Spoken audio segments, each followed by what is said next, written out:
Hello friends, welcome to my channel.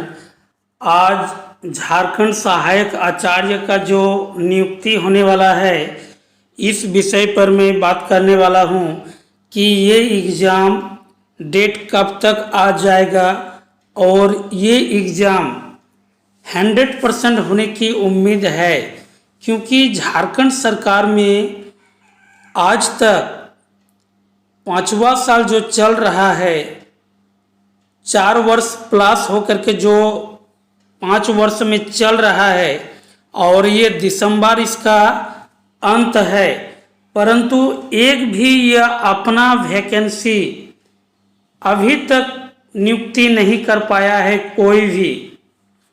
तो ये जनता के बीच और विपक्ष को जवाब देने के लिए यह आचार्य नियुक्ति 100% होगा। ये निश्चित रहे सभी और तैयारी में लगे रहे। और ये नियुक्ति कब तक होगा, किस प्रकार से होगा, इस पर मैं बात करने वाला हूँ। तो ये वीडियो पर अंत तक बने रहे, मैं बताऊंगा कि किस प्रकार से ये एग्ज़ाम सक्सेस हो। ये देखिए,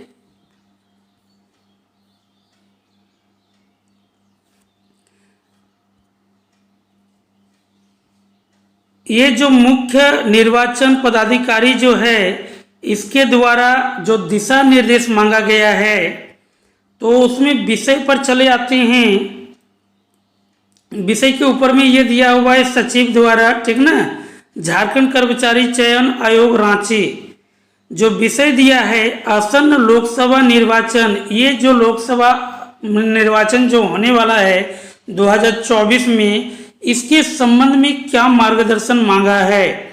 2024 के आलोक में आदर्श आचार संहिता लागू होने के पश्चात, ये आचार संहिता जो लागू हो गया है उसके पश्चात झारखंड कर्मचारी चयन आयोग द्वारा आयोजित विभिन्न प्रतियोगी परीक्षाओं हेतु मार्गदर्शन उपलब्ध कराने के संबंध में ये जो आचार संहिता लागू हो गया है, इस बीच में अभी जितने भी झारखंड में प्रतियोगिता परीक्षा है उसके संबंध में ये मार्गदर्शन मांगा है।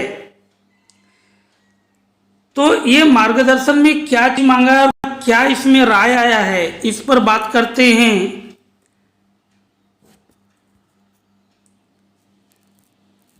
उपयुक्त विषय प्रासंगिक पत्र के आलोक में विभाग का बिंदुवार मार्गदर्शन निम्नवत है। ये विभाग को जो मार्गदर्शन के लिए पत्र जारी किया था उस पर ये जवाब लिख करके आया है। 1 नंबर था क्वेश्चन, क्या आदर्श आचार संहिता लागू होने के पश्चात आयोग द्वारा किसी प्रतियोगिता परीक्षा हेतु नया विज्ञापन प्रकाशित किया जा सकता है।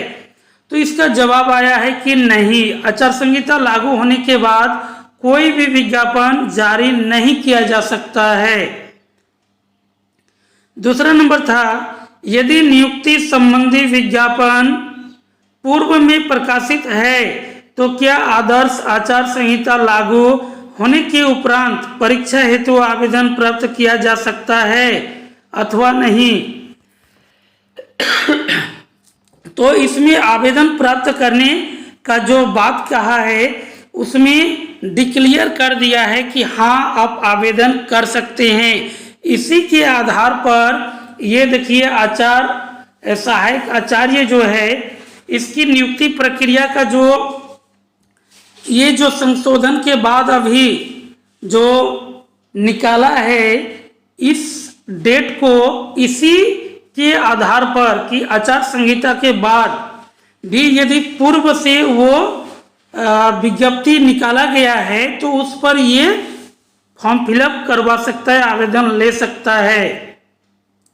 तीसरा था, यदि नियुक्ति संबंधी विज्ञापन पूर्व में प्रकाशित है एवं आवेदन प्राप्त है तो क्या आदर्श आचार संहिता लागू होने के उपरांत परीक्षा में सम्मिलित होने हेतु प्रवेश पत्र निर्गत करते हुए परीक्षा आयोजित की जा सकती है अथवा नहीं।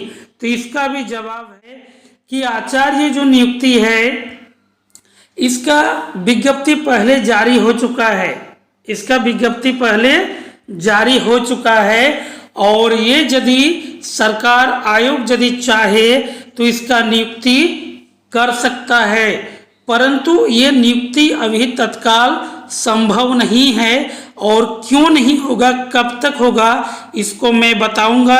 वीडियो पर अंत तक बने रहे। और नए हैं तो एक बार चैनल को सब्सक्राइब कर ले।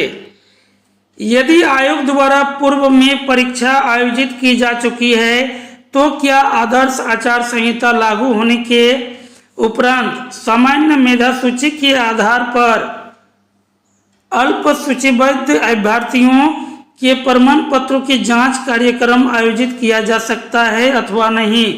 तो इस पर जवाब आया है कि नहीं। जिस आधार पर अभी कुछ 2013 के आधार पर काउंसलिंग होने वाला था, तो वो काउंसलिंग को अभी तत्काल इसीलिए रोक दिया गया है।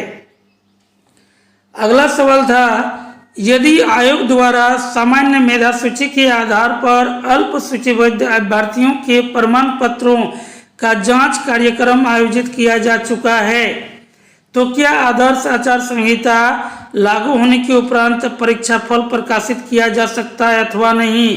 तो इसका भी जवाब आया है कि नहीं, परीक्षा फल प्रकाशित नहीं कर सकते हैं। छठा क्वेश्चन जो था, यदि आयोग द्वारा किसी विज्ञापन के आलोक में परीक्षा फल प्रकाशित किया जा चुका है तो क्या आचार संहिता लागू होने के उपरांत अधिसूची विभाग को नियुक्ति हेतु अनुशंसा भेजी जा सकती है अथवा नहीं? तो नियुक्ति हेतु अधिसूचना जो है वो भी नहीं भेजा जा सकता है। ये 6 बिंदु पर इसको क्लियर कर दिया है कि नियुक्ति प्रक्रिया किस प्रकार से होगा और किस प्रकार से नहीं।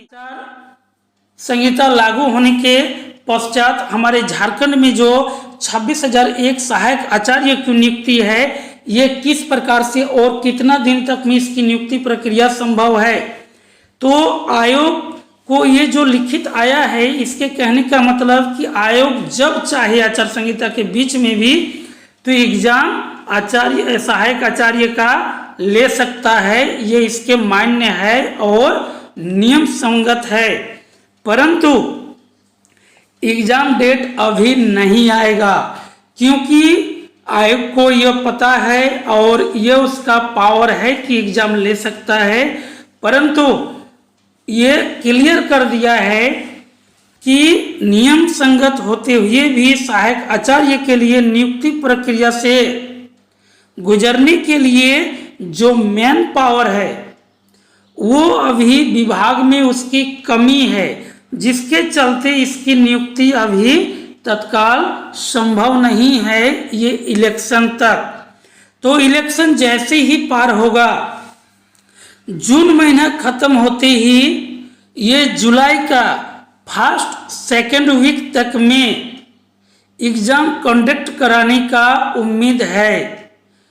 जुलाई महीना का फर्स्ट वीक में नहीं होगा तो सेकेंड वीक तक में यथासंभव उम्मीद है कि इसका एग्जाम हो जाएगा और इसका नियुक्ति प्रक्रिया, बहुत सारे का कहने का मतलब है कि ये नियुक्ति सक्सेस नहीं हो पाएगा, लेकिन ये नियुक्ति होगा क्योंकि सरकार को अभी जनता के बीच में और विपक्ष को जवाब के लिए झारखंड सरकार को एक नियुक्ति, अच्छा खासा नियुक्ति जरूरी है और जिसके लिए ये आचार्य ही ऐसा पद है जिसमें सरकार का लाज रख सकेगा।